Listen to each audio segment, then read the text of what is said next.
Hey everyone, before we get started, just a quick reminder to like this video, subscribe to the channel, and hit that notification bell so you don't miss out on any of our upcoming deep dives. Sounds good.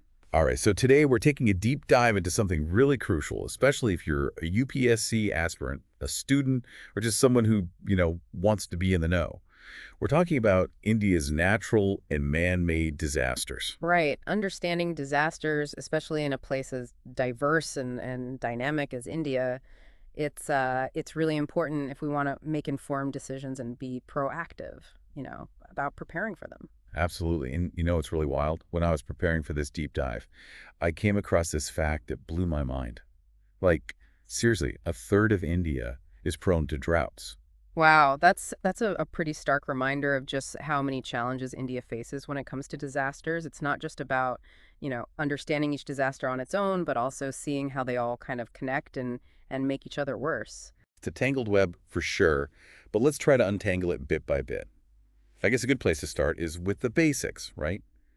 We can broadly categorize these disasters as either natural or man-made, each with their own, quirks and challenges. Exactly. And I think when it comes to natural disasters, India's vulnerability to earthquakes is a big one. The Bureau of Indian Standards, they've divided the country into four seismic zones based on how strong potential earthquakes could be. So these zones basically tell us where to prioritize our preparedness efforts. Right. Zone 5, the most active one, sounds particularly concerning. Yeah, definitely. Zone 5 includes places like the Himalayas, where there have been earthquakes like exceeding magnitude 7.0. We're not just talking tremors here. These earthquakes can cause landslides, fissures in the ground, even tsunamis. Just imagine the impact on people, on buildings, on everything. It's a real testament to nature's power, that's for sure. And speaking of tsunamis, the 2004 Indian Ocean tsunami, that's a pretty chilling example of just how destructive they can be. Yeah, absolutely. That tragedy started with an earthquake off the coast of Indonesia, and it caused widespread devastation in tons of countries, India included. It really highlighted the importance of early warning systems and, countries working together. Luckily, now India is part of the International Tsunami Warning System, and they even have their own app, Sagarvani, to send out warnings quickly. That's good to hear. So from earthquakes and tsunamis, let's move to another threat, tropical cyclones. With India's massive coastline, especially along the Bay of Bengal, it seems like this is a pretty regular challenge. Yeah, it is. And the Bay of Bengal is especially active during specific months, May, June, and October, November. Cyclones are a triple whammy. Powerful winds, torrential rain, and then the deadliest part, the storm surge. It's like a wall of water just being driven inland. Super destructive. That's a scary thought. So how do we manage these cyclones? Is it mostly about predicting their path and getting people out of harm's way? There's a lot more to it than that. The National Disaster Management Authority, the NDMA, they have these guidelines for managing cyclones. They cover things like observation networks, early warnings, coordination between agencies, and even structural stuff like building reinforced shelters. It's a multi-pronged approach, with everyone from like the weather experts to local communities involved. That makes sense. Now, our sources take us from the heat of cyclones to something totally different. Cold waves. It's a good reminder that disasters aren't always about heat and fire, right? Right. Extreme cold can be just as damaging, especially in areas with harsh winters. Think about crops getting destroyed, livestock dying, and health risks like frostbite and hypothermia. The India Meteorological Department, the IMD, they have specific criteria for declaring a cold wave or a cold day, taking into account both temperature differences and wind chill, which makes it feel even colder. So those definitions from the IMD help the authorities take action quickly, right? Like telling people to stay indoors and dress warmly. Exactly. And the NDMA guidelines also stress recognizing the signs of cold-related illnesses and seeking medical help right away. Okay, and then on the opposite end of the spectrum, we have heat waves, which, as you mentioned earlier, can be really brutal in some regions like the Indo-Gangetic Plains. Yeah, definitely. Those heat waves usually hit between March and June, and they can cause a bunch of problems: heat cramps, heat exhaustion, and even heat stroke, which can be fatal. The IMD has specific criteria for declaring a heat wave based on temperature thresholds for different regions. So it's not a one-size-fits-all approach, which makes sense given India's diverse geography. What about managing heat waves? Are the guidelines similar to those for cold waves? There are some overlaps, yeah, things like early warning systems, public awareness campaigns, and agencies working together. But for heat waves, having access to shelters, drinking water, and knowing how to spot the early signs of heat stroke, Those are really important. Absolutely. Now, from temperature extremes, let's move to another major issue, floods. With the monsoon season, it seems like floods are just a part of life in many parts of India. They are, and it's not just the monsoon. Floods are often a mix of natural and human-caused factors. Heavy rainfall that exceeds the capacity of rivers, storm surges from cyclones, those are natural. But then you have deforestation, unsustainable agricultural practices, and people building on floodplains. All of those make the problem worse. And the National Flood Commission has identified a crazy amount of land, like 40 million hectares, as flood-prone in India. Yeah, that's right. States like Assam, West Bengal, and Bihar, those are particularly vulnerable. The NDMA guidelines for flood management really emphasize a holistic approach. Things like observation networks, accurate forecasting, strategic zoning, research and development, and structural measures like embankments and efficient drainage It systems. sounds like a layered approach, requiring scientific understanding, better infrastructure, and community involvement. Definitely. And speaking of communities, let's not forget that they're often the first ones on the scene during floods. Their knowledge of the area, their traditional ways of coping, and their ability to mobilize quickly are super valuable. That's a really good point. Okay, so from an abundance of water, we're moving to its scarcity. Hmm. Droughts.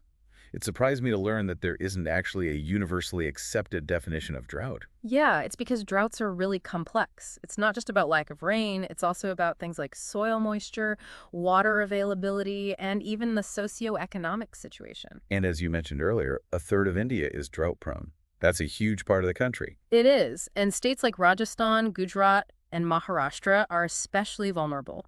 Droughts can have a serious impact on people's livelihoods and nutrition, especially for the most vulnerable populations. So how do we even start managing something as complex as a drought?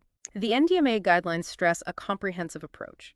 Vulnerability mapping, close monitoring, accurate forecasting, clear drought declaration procedures, ongoing research, and both structural and non-structural measures. I'm curious about those different types of measures. Could you give some examples? Sure, structural measures are things like rainwater harvesting, building check dams to slow down water flow, and creating efficient irrigation systems. Non-structural measures focus on things like water conservation techniques, encouraging drought-resistant crops, and even providing financial assistance to farmers during droughts. It's all about adapting to having less water and making the most of what we have. Exactly. And community involvement is even more crucial during droughts. Traditional water management practices, knowledge of local water sources, and community-based early warning systems can be absolute lifesavers. Now, the next type of natural disaster, landslides, is a bit like earthquakes in that it involves the ground shifting beneath us. And India's diverse landscape, with its mountainous areas like the Himalayas and the Western Ghats, makes it really susceptible to landslides. Heavy rain, deforestation, even poorly planned construction can set them off. So it's a combination of natural events and human actions. Right. The Geological Survey of India, the GSI, they play a big role in figuring out where landslides are likely to happen and creating hazard zonation maps. So these maps basically tell us the high-risk zones for landslides. Exactly. The GSI's plan for dealing with landslides focuses on hazard zonation, keeping a close eye on those high-risk areas, developing early warning systems, and putting together a database of landslide information. The National Landslide Risk Management Strategy even uses advanced tech like drones and high-resolution satellite data to assess and monitor landslide risks. It's amazing how we're using technology to tackle these risks. So we've covered a whole bunch of natural disasters, but our journey through India's disaster landscape doesn't end there. We also have to look at the challenges of man-made disasters. And it's really important to remember that these man-made disasters often overlap with natural ones. Sometimes they trigger them, and sometimes they make them worse. For example, deforestation can make floods more severe, and climate change, which is largely driven by human activities, is making a lot of natural disasters worse. It's a complex mix of factors, and understanding those connections is really important for effective disaster management. Our sources start with a type of disaster that might seem a bit surprising at first. Emergencies related to mass gatherings. It's not something we usually think of as a disaster, but the potential for things to go wrong, for chaos and tragedy, it's definitely there. Especially in India, with its huge population and frequent religious gatherings. Think about the Kumbh Mela, which attracts millions of pilgrims. If crowds aren't managed well, things like stampedes, inadequate facilities, and even rumors can turn a joyous occasion into a disaster really quickly. It's a reminder that even in seemingly controlled environments, there's always that potential for disaster. The NDMA guidelines for crowd management are pretty comprehensive, but how well they work depends on careful planning, coordination, and raising public awareness. Absolutely. Things like understanding how many people a venue can handle, using barricades to control the flow of the crowd, having clear entry and exit points, and setting up good communication systems, all of those are crucial. And the sources point out a bunch of factors that contribute to crowd disasters, like inadequate infrastructure, fire hazards, security lapses, even the way the crowd itself behaves. It's this complex mix of variables, and reducing those risks requires a multi-pronged approach. For instance, technology like CCTV cameras and even mini drones can be used to monitor the crowd, and trained volunteers can guide people and provide first aid if needed. It's about building layers of safety and making sure there's a coordinated response if something does go wrong. Okay, so from crowded events, our sources take us to another type of man-made disaster: forest fires. India's forests are vital ecosystems, and they play a big role in regulating the climate and supporting livelihoods. Exactly, and it's really alarming that human actions are often the main cause of these fires. While natural things like heat waves and lightning can start fires, it's human activities like cutting down forests, arson, and even carelessly tossed cigarettes that are often the culprits. And the consequences are far-reaching: loss of biodiversity, damaged ecosystems, people getting sick from smoke inhalation, economic losses because of timber damage, even people being forced to move because their homes are destroyed. It's a cascading effect with really serious implications. And what's even more concerning is that climate change, which is being driven by human activities, is making forests even more susceptible to fires. Drier conditions, longer heat waves, all of that adds fuel to the fire, so to speak. That's a grim reality, but at least the NDMA has some comprehensive guidelines for managing forest fires. Yeah, they do. Those guidelines emphasize things like observation networks, early warning systems that use satellite data and watchtowers, research on fire-prone areas, interagency coordination for quick responses, and of course, using specialized equipment like firefighting aircraft. And I imagine community involvement is crucial in this too, right? Local people often have a deep understanding of the forest and can be incredibly helpful in prevention and early response. You're absolutely right. Teaching communities about fire safety, involving them in creating fire breaks, and training them in basic firefighting techniques, all of that can make a huge difference. It's about empowering people to protect their own environment. Okay, let's move on to another type of man-made disaster that's becoming a bigger worry in India: chemical or industrial disasters. As India's industrial sector grows rapidly, so does the risk of accidents involving chemicals. And the concentration of industries in certain areas, like along the West Coast, makes those areas particularly vulnerable. The sources list some really major industrial disasters that have happened in India, starting with the Bombay docks explosion back in 1944, and including more recent incidents like the LG Polymers gas leak in 2020. It's a stark reminder of the potential for large-scale destruction. And those events really show us how important it is to have strict safety regulations, well-equipped emergency response teams, and a strong system for holding people accountable. The Bhopal gas tragedy in 1984 was a turning point, and it led to the creation of laws like the Bhopal Gas Leak Act, the Environment Protection Act, and the Public Liability Insurance Act. So those acts aim to make industries take responsibility for their actions and provide compensation to victims if accidents happen. But even with laws in place, preventing accidents in the first place is always the best approach. Definitely. The NDMA guidelines for managing industrial disasters take a multifaceted approach. They recommend things like online systems to track hazardous chemicals, zoning regulations to keep industrial areas separate from residential areas, and strong coordination between agencies for a swift and effective emergency response. It sounds like a pretty comprehensive strategy, covering everything from risk assessment to being prepared for emergencies. It is, but it takes more than just guidelines to make it work. There needs to be a real cultural shift towards prioritizing safety, strong enforcement mechanisms, and continuous training for workers and emergency personnel. Now let's move on to a category that's a bit more complex: biological and public health emergencies. This category covers a wide range of threats, from natural disease outbreaks to the intentional use of biological agents. The challenge with these threats is that they can be really unpredictable.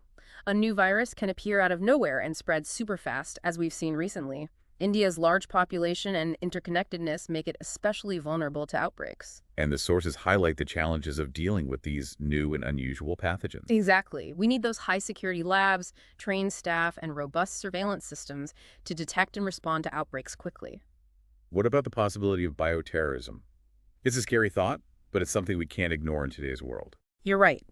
Being prepared for bioterrorism means strengthening our biosafety and biosecurity measures, training first responders to handle biological agents, and making sure the public is aware of the potential threats. So it's about being ready for a range of scenarios, from natural outbreaks to deliberate acts of harm. Exactly. The NDMA guidelines for managing biological emergencies are quite extensive.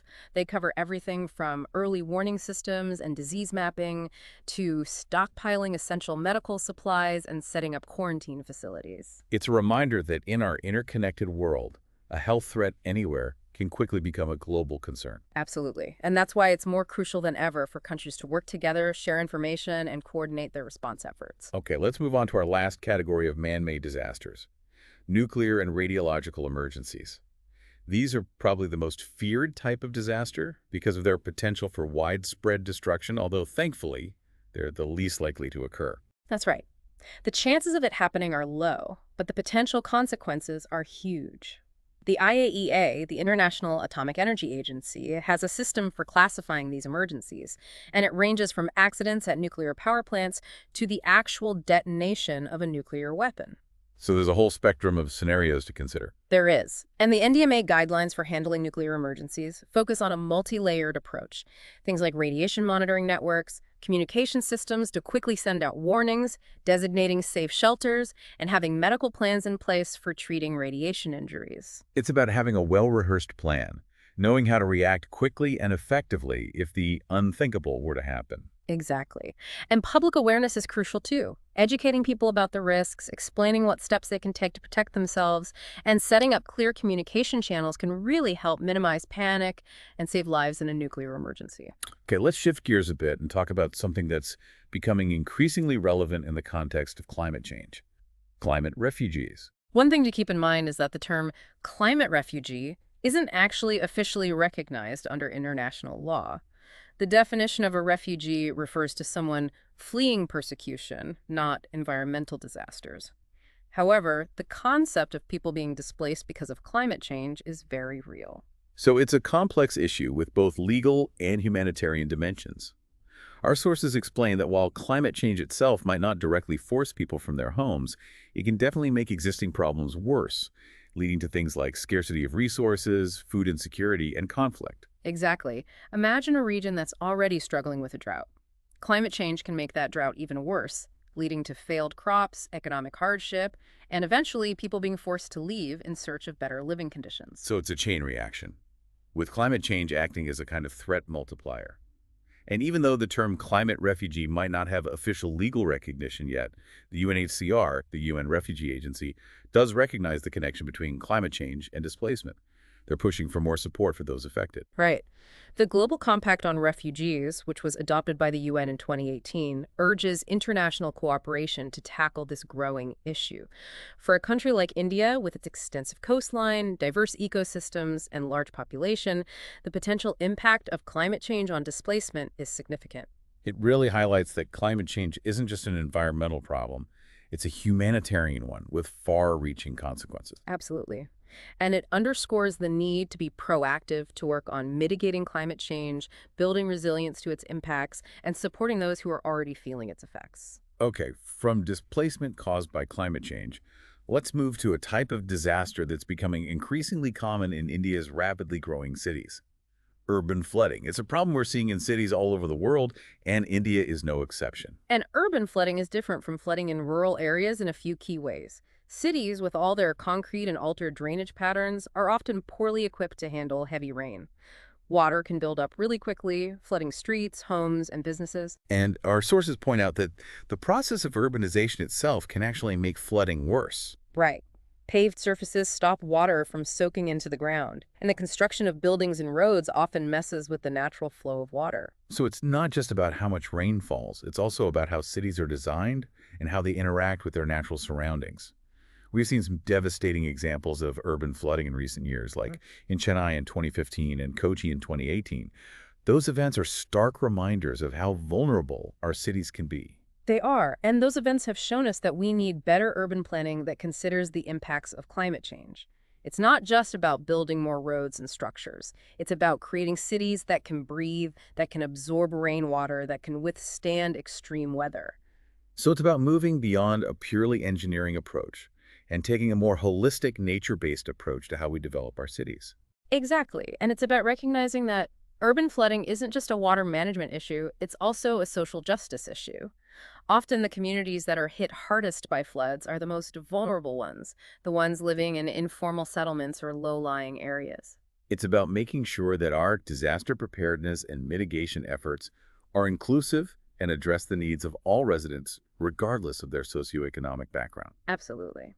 Now let's shift our attention to another mode of transportation that's vital in India, but also susceptible to disasters: rail accidents. India has one of the biggest railway networks in the world, moving millions of passengers every day. But it's also a system that's seen its fair share of accidents, mainly derailments and incidents at unmanned level crossings. Our sources list a rather depressing number of rail accidents in recent years, really highlighting the risks that come with such a large and intricate network. And these accidents often expose a complex mix of factors: human error by railway staff, technical problems, outdated infrastructure, and sometimes even external things like extreme weather. So it's a combination of human mistakes and vulnerabilities within the system itself. That's right. But the good news is that Indian Railways is working on improving safety. They're putting in advanced signaling systems, upgrading tracks, and even using satellite technology to prevent accidents at unmanned crossings. It's good to hear that those efforts are being made. Now, from land, let's go to sea. Our next type of man-made disaster is oil spills, which can have really devastating and long-lasting effects on both the environment and the economy. The recent oil spill involving the MV Wakashio in Mauritius is a harsh reminder of the damage these events can cause. It's not just about the oil itself, it's about how ecosystems are interconnected. An oil spill can harm marine life, pollute beaches, damage mangrove forests, and disrupt the livelihoods of communities that rely on those resources. The images from that incident were truly heartbreaking. It's a reminder that these events aren't isolated. They have ripple effects that go way beyond the immediate area of the spill. Exactly. And while there are ways to clean up oil spills, like skimming, burning the oil in place, and using chemical dispersants, preventing spills in the first place is always the best strategy. So that means strengthening safety regulations for oil tankers, improving navigation systems, and having solid contingency plans in place just in case a spill does happen. Exactly. And it also requires international cooperation. Oil spills often cross borders, affecting multiple countries, so a coordinated response is crucial. Okay, our last type of man-made disaster takes us underground, to the world of mining. Mine disasters might not always be in the public eye, but they can be incredibly dangerous, claiming the lives of the people who work in these hazardous environments. And India, with its vast mineral resources, has had its fair share of mining accidents. The Directorate General of Mine Safety, or DGMS, categorizes these accidents into types like roof collapses, explosions, flooding, and even rock bursts. It's a reminder that mining, while essential for economic development, comes with inherent risks. It does. And those risks are often made worse by factors like poor safety conditions, weak enforcement of regulations, illegal mining practices, and sometimes even the lack of alternative ways for people in impoverished communities to make a living. Many of them rely on mining for survival. So it's a complicated issue, with social and economic factors tied in with safety concerns. Exactly. The 2018 mine disaster in Meghalaya, where 15 miners were trapped and died in an illegal rat hole coal mine, is a tragic example of the human cost of these accidents. That incident really highlighted the urgent need for stricter enforcement of mining regulations, better safety training for miners, and the creation of other job opportunities so people don't have to rely on these dangerous, unregulated mining practices. It also underscored the need for greater accountability, not just from the mining companies, but also from the government agencies that are supposed to be regulating the industry. Well, we've covered an impressive amount of ground today, exploring a whole range of natural and man-made disasters that India faces. It's been a bit sobering, but it's important to understand the sheer complexity and scale of these challenges. It has, but it's also been a journey that shows India's growing ability to deal with disasters. We've seen how the country has been learning from past events, strengthening its institutions, developing early warning systems, and incorporating technology into its disaster response mechanisms. And we've seen the vital role played by communities, NGOs, and individuals in preparing for and responding to disasters. That's right. It's a collective effort that requires collaboration, innovation, and a commitment to building a safer and more resilient India. Welcome back. We've laid the groundwork, kind of set the stage, exploring the whole range of natural and man-made disasters that India faces.